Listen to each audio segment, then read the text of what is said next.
지난주에 소개했던 차승목 목사님의 광야, 그 은혜의 땅, 그 다음의 부분을 잠시 나누겠습니다.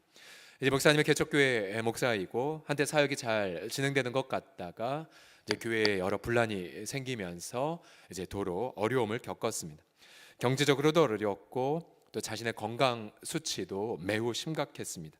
또 사모님도 정서적으로 아주 안 좋았다라고 합니다.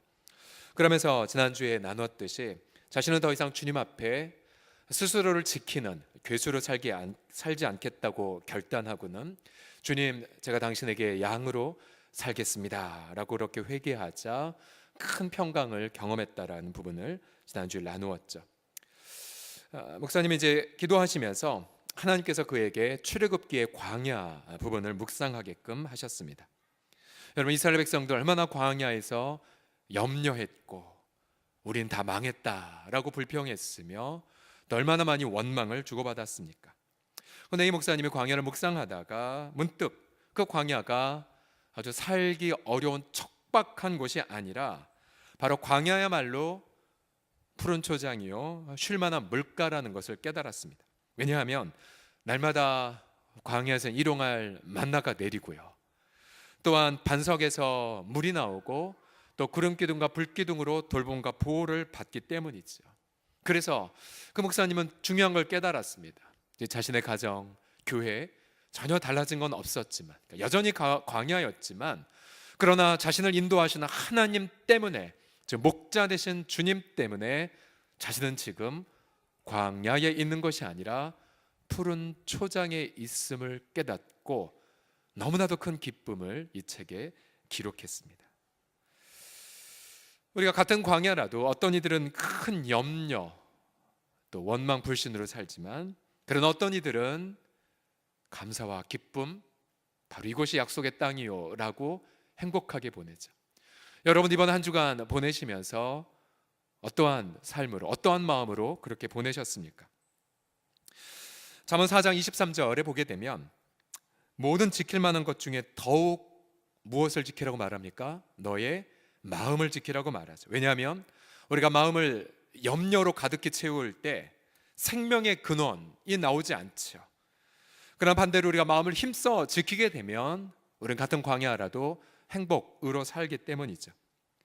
얼마나 많은 현대인들이 이 염려, 근심, 걱정 때문에 속앓이를 하다가 그 속앓이가 각종 현대 성인병으로 발전한 걸 겪었습니까?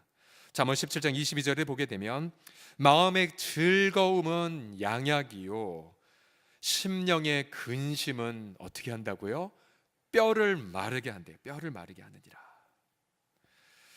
이 염려란 단어를 성경을 통해서 보니까요, 현대인들의 염려를 고스란히 성경이 다 담고 있습니다. 예를 들어 제일 먼저 먹고 사는 거에 대한 염려.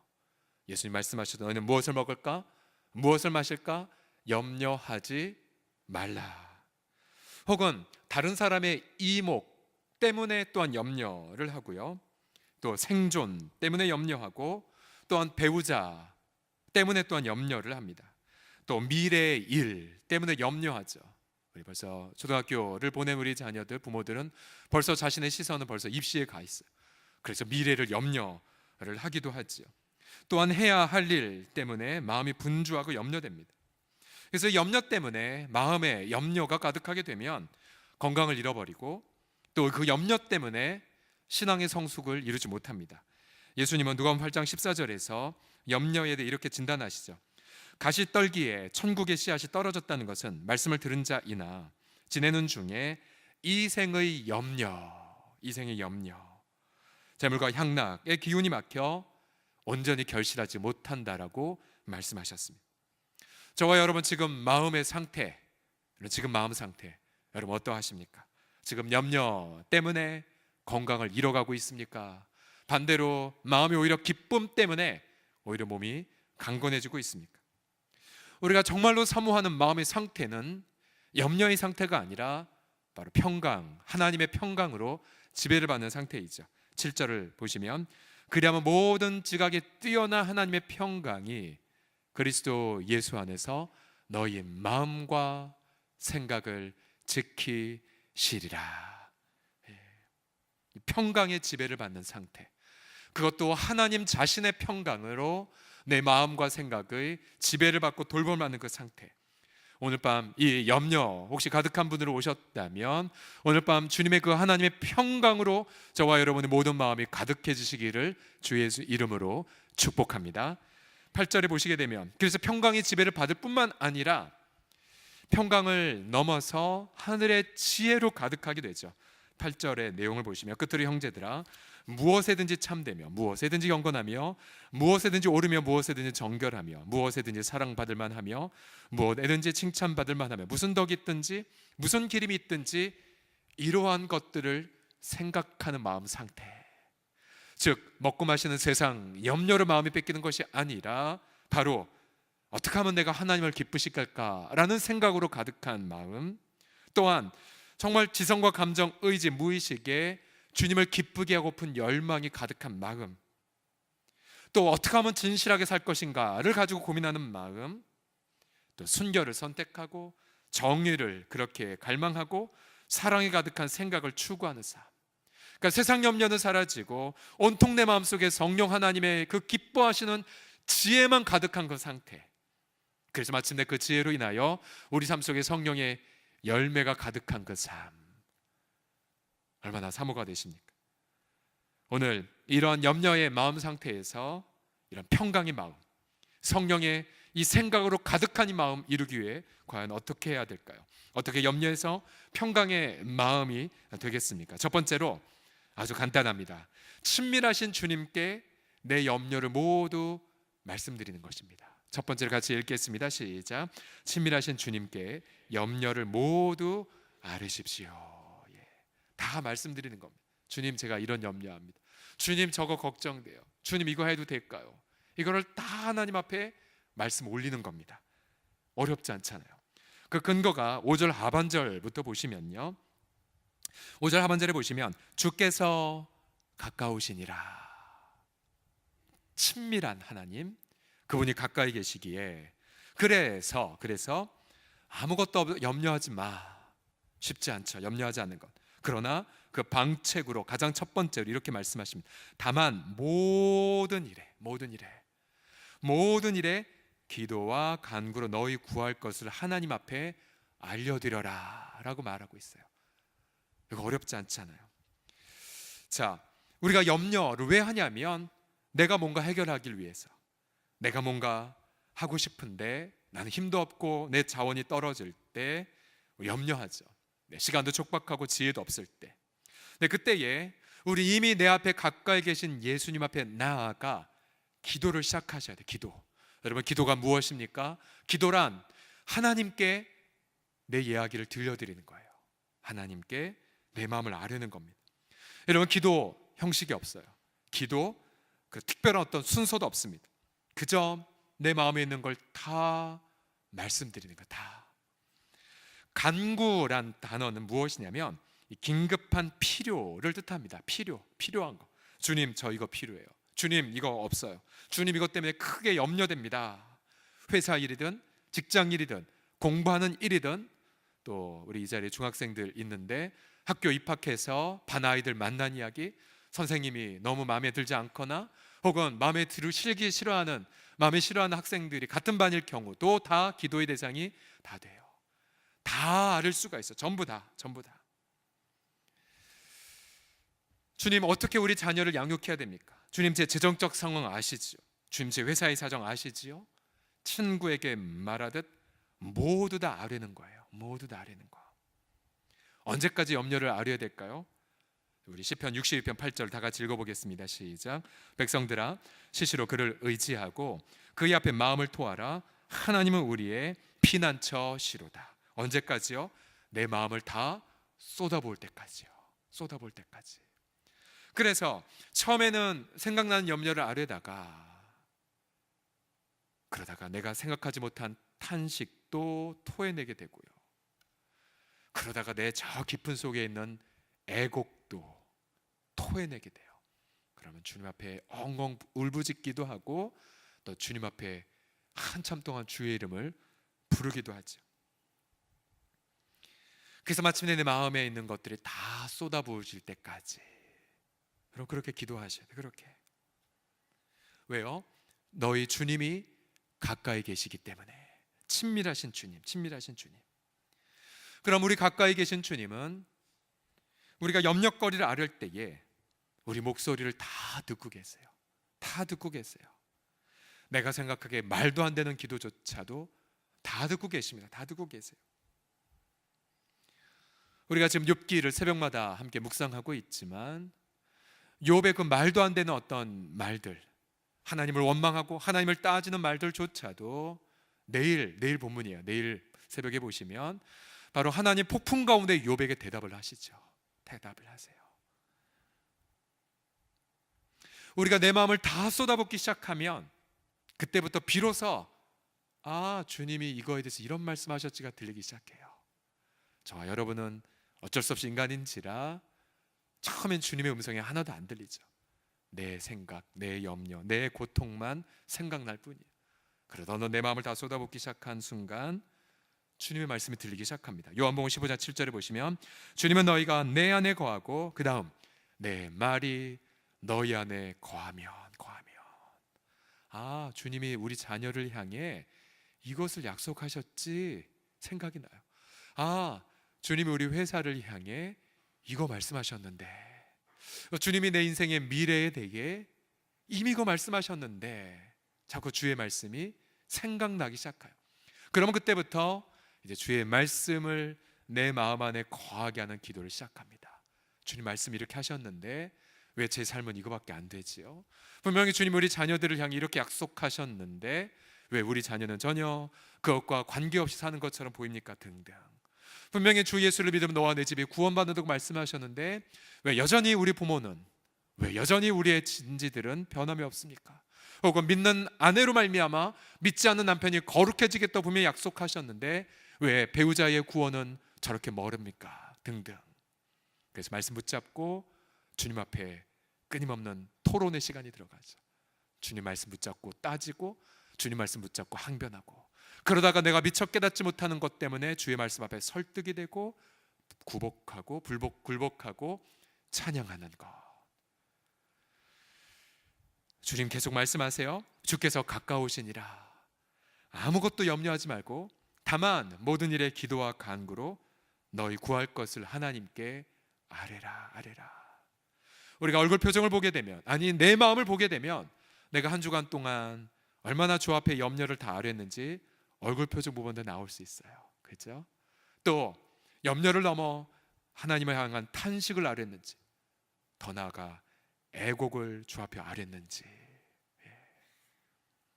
이제 한 주간의 주말을 마무리하면서 새로운 주일을 보내기 전 여러분, 오늘 이 심야 기도에는 우리 마음을 다 쏟아붓는 시간이에요.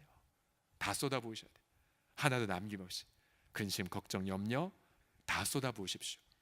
친밀하신 주님, 그 주님을 대면하게 될 줄을 믿습니다. 두 번째로 어떻게 염려해서 평강의 마음이 되냐면요, 두 번째로는 예수님의 감사의 태도를 회복하는 것입니다. 같이 읽어봅시다. 시작. 예수님의 감사의 태도를 회복하라. 6절에 제가 의도적으로 읽지 않은 한 단어가 있죠. 아무것도 염려하지 말고 다만 모든 일에 기도와 간구로 너희 구할 것을 어떻게 함으로요?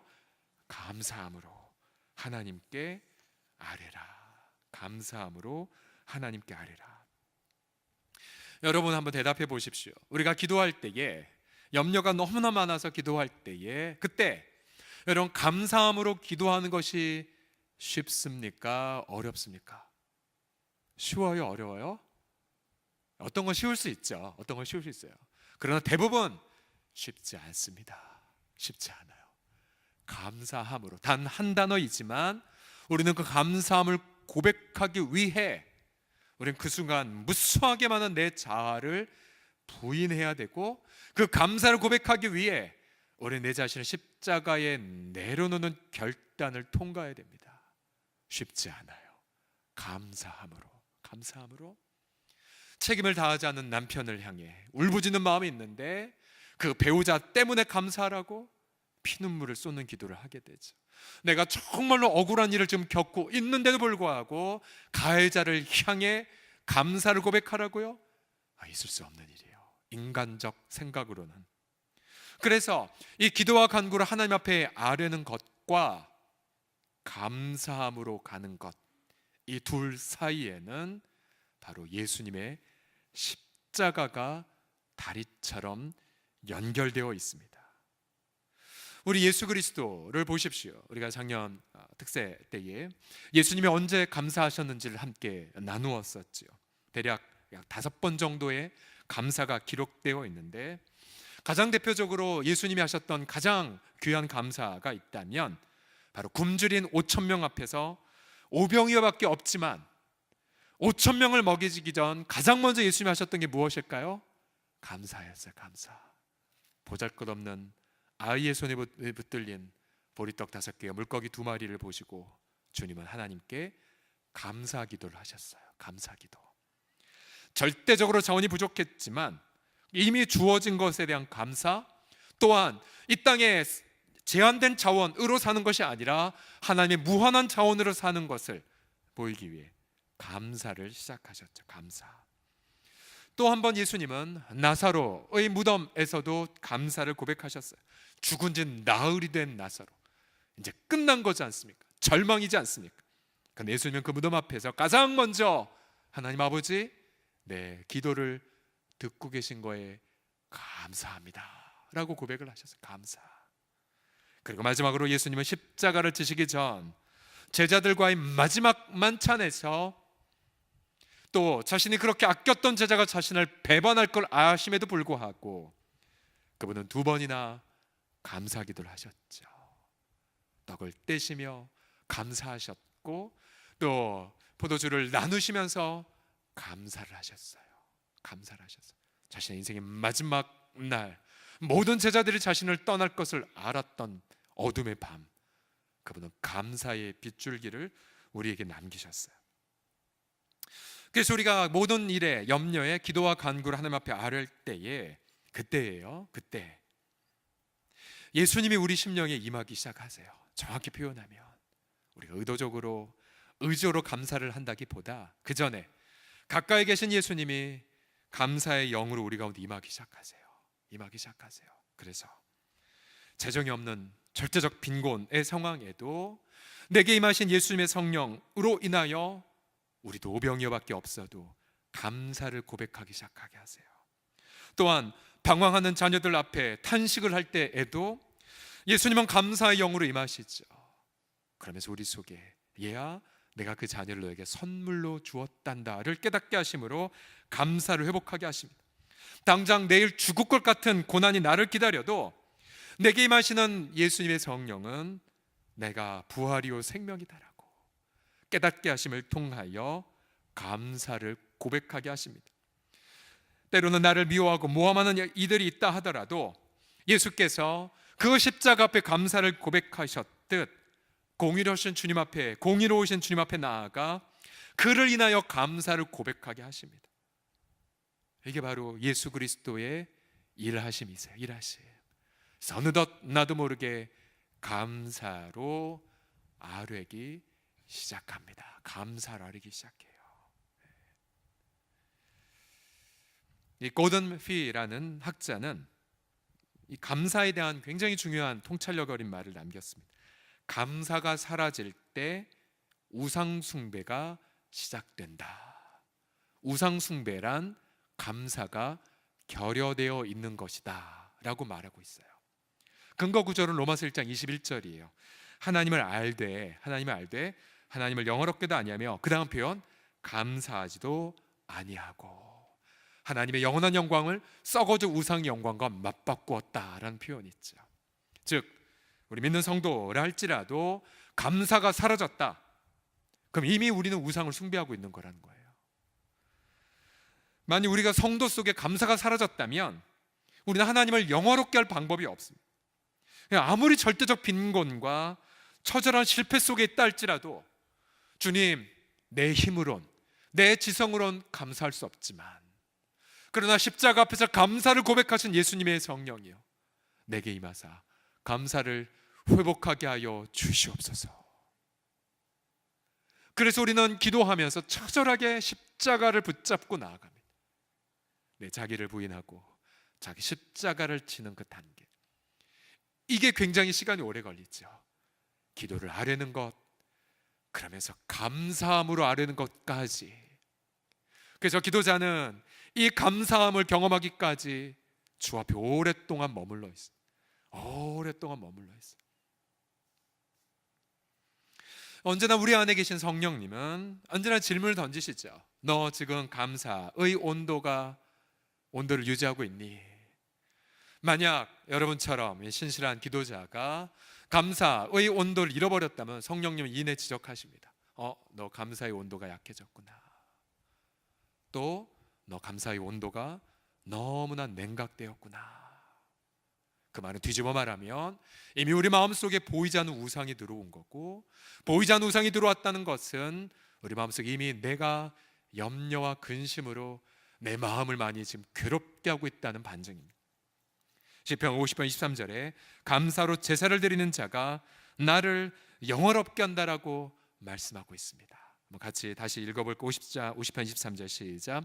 감사로 제사를 드리는 자가 나를 영화롭게 하나니. 아멘.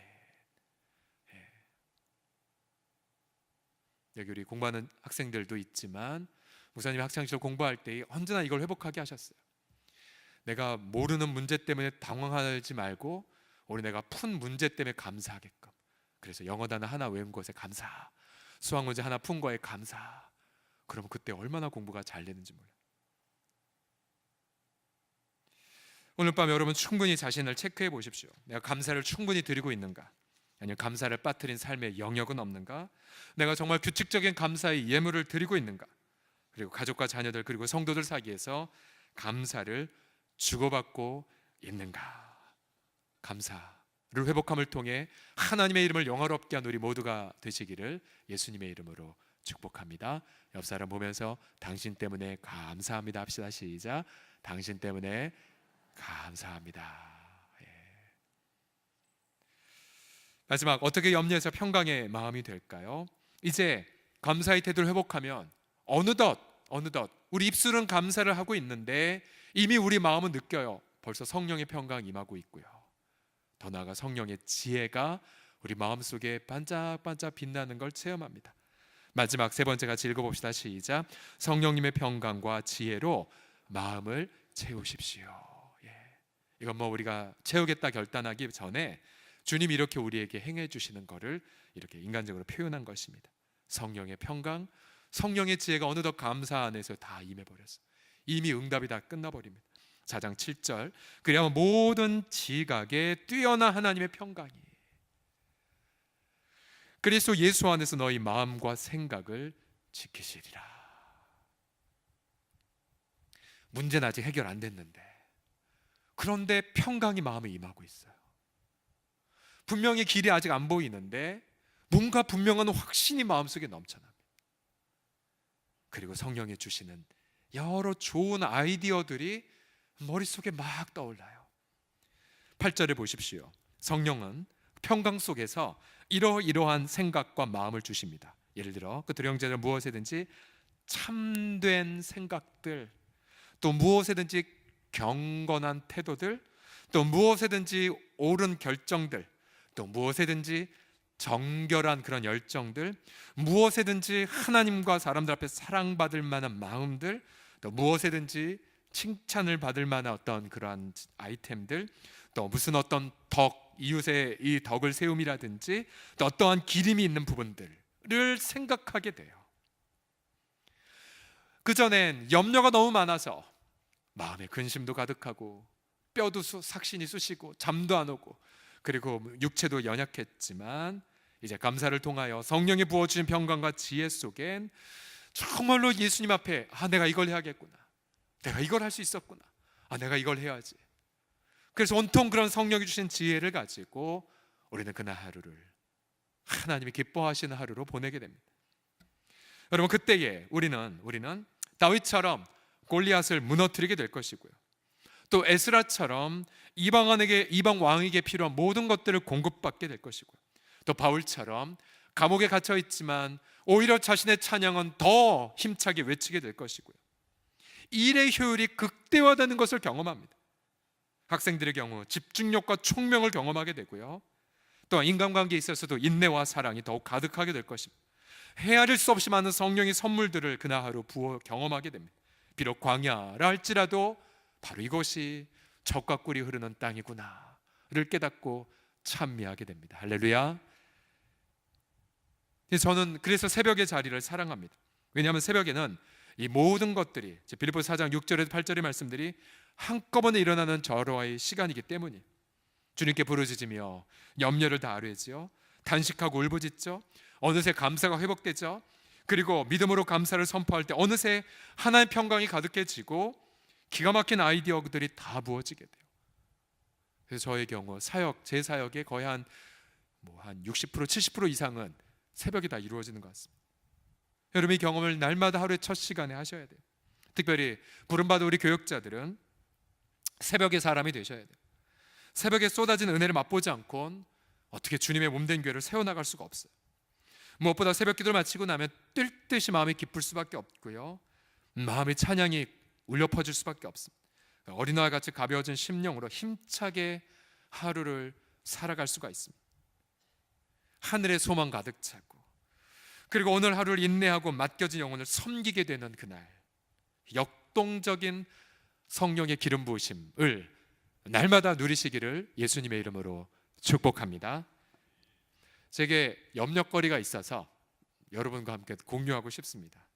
염려라기보다 어떤 우리 중요한 기도 제목인데요, 작년 5월 달에 대만의 따한교회 식구들이 많이 와서 함께 예배드리를 축하해 주었지 않습니까? 이제 저희도 5월 달에 그 교회도 60주년을 맞아서 저희도 함께 예배드리기 위해 이제 가고자 합니다. 현재 약 40명의 성도들이 이제 가고자 신청하고 기도하고 있는데요, 사실 저도 대만을 잘 모르거든요. 모르고 사실 관심도 없고 뭐 이렇게 과거부터 이어진 이런 우정인가, 그냥 형식적으로 따라가고 싶은 마음들이 조금도 있었어요. 근데 대만을 전혀 몰라서 이제 책을 제가 몇 권을 이제 보고 시작을 했는데, 최창근 님의 대만 거대한 역사를 품은 작은 행복한 나라라는 책을 보았어요.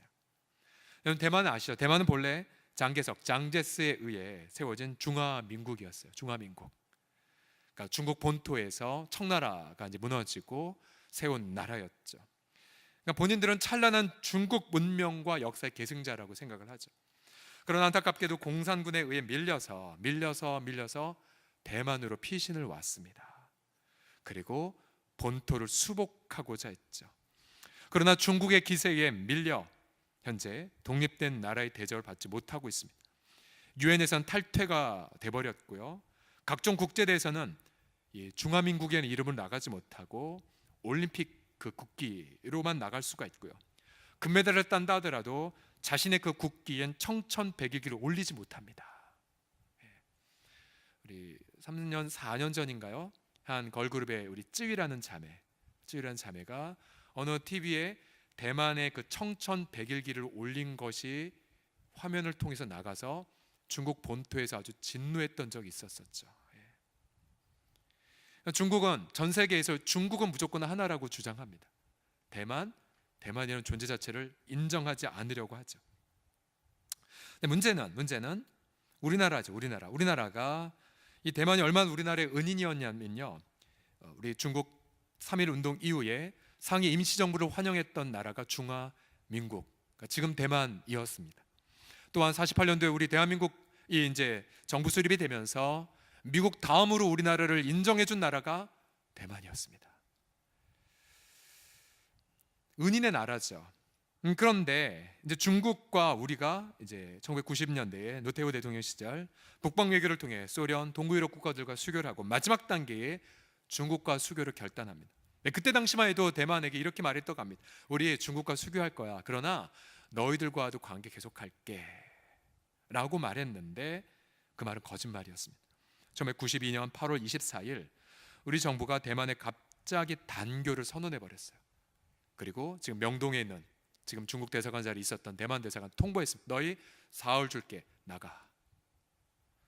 기록을 보면 비밀문서 마당에서 태우고, 또한 마지막 4일째 청천백일기를 내리는데 몰려있던 화교 2,000명이 다 울음바다였다고 합니다.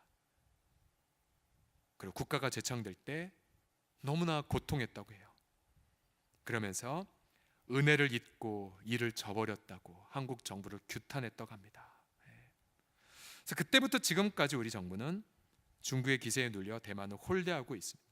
근데 그런 어려운 상황 속에 대만 따한교회 식구들과 우리와 그런 사랑의 우정의 관계를 맺었다는 것, 그것이 얼마나 귀한 의미가 있습니까? 작년에 우리가 많이 잘해준 것 같지만 대만 다녀오신 분들은 목사님 이거 아무것도 아니에요, 아무것도 아니에요, 얼마나 우리를 잘 섬겼는지 라고 다들 말씀하셨었죠. 그래서 저는 대만과 우리나라의 역사를 보면서 마음이 너무 아팠습니다. 한국인 입장에서 너무 미안했어요. 그래서 주 앞에 이렇게 기도드렸어요. 주님, 저희가 어떻게 해야 됩니까? 성령이 원하시는 생각이 무엇입니까? 지나온 우정을 계속 이어가는 건 기본으로 해야 되고요. 그러나 더 이 사랑을 발전시키기 위해 우리가 무엇을 해야 됩니까? 자꾸 그 기도가 나왔습니다. 작년 따한교회 천원치 목사님이 이 자리에 오셔서 우리로 하여금 선교적 동역을 하자고 제안을 하셨었죠. 그러면 주님, 우리는 이 제안에 어떻게 하나님 앞에 응답을 해야 됩니까? 그리고 같이 기도해 주셔야 돼요. 이건 교회적 기도 제목이에요. 성령님이 주시는 놀라운 계획과 생각이 과연 무엇인지 모든 식구들과 함께 나눌 교회적 기도 제목입니다. 또한 교회적 기도 제목이 있죠. 그것은 우리 오이동의 권사님께서 정말 소외된 어르신들을 위해 섬겨달라고 기증한 땅, 그 땅값에 해당하는 부분을 저희가 이웃을 섬기는 목민센터의 비전으로 기도하는 부분들. 근데 여러분, 우리가 계속 기도하고 또 많이 연구하고 또 여러 가지 마음을 모으고 있지만, 여러분 이런 질문 한번 던져봅시다. 만약 지금 당장 우리 교회 수중에 그 땅값에 해당하는 비용이 있다면 여러분 뭐 하시겠습니까? 그걸 뭐 하시겠습니까? 만약 그 땅값의 현재 시세를 반영한 그 금액이 지금 만약 여러분 우리 손에 주어진다면 여러분 뭐 하시겠습니까? 뭐 하시겠어요? 우리가 지금 준비가 되어 있습니까? 우리가 분명히 고인의 그런 유지를 받들 뿐만 아니라 정말 이 홍제동 홍은동에 우리 교회를 세워주신 하나님의 시대적 부르심을 이루기 위한 그런 준비를 우리 충분하게 갖고 있습니까?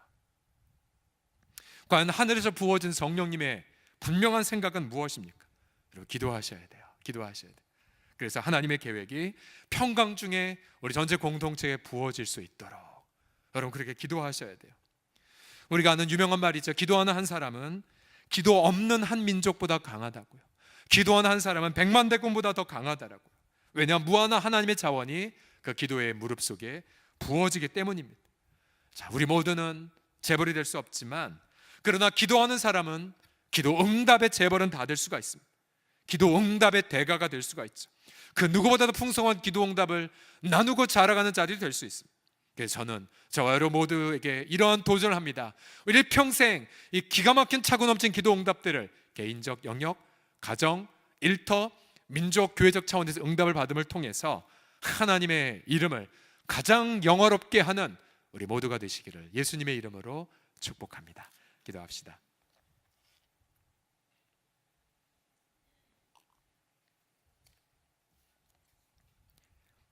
주님이 가까우시니라. 아무것도 염려하지 말라. 감사해요 주님.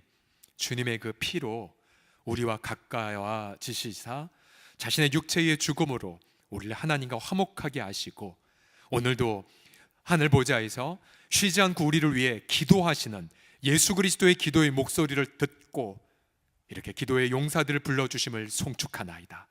우리가 이 자리를 스스로 선택하여 온 것이 아니라 바로 주님이 우리를 불러주셔서 이 자리에 초대하셨사오니 주님, 내 입술을 열겠나이다. 내 마음을 열겠나이다. 내 염려 주 앞에 아뢰드리고 우리가 잃어버린 십자가에서의 그 감사를 회복함을 통하여 하늘에서 부어지는 평강과 하늘에서 부어지는 놀라운 성령의 지혜를 경험하는 복된 이 시간 되게 하여 주옵소서. 예수님의 이름으로 기도드립니다. 아멘.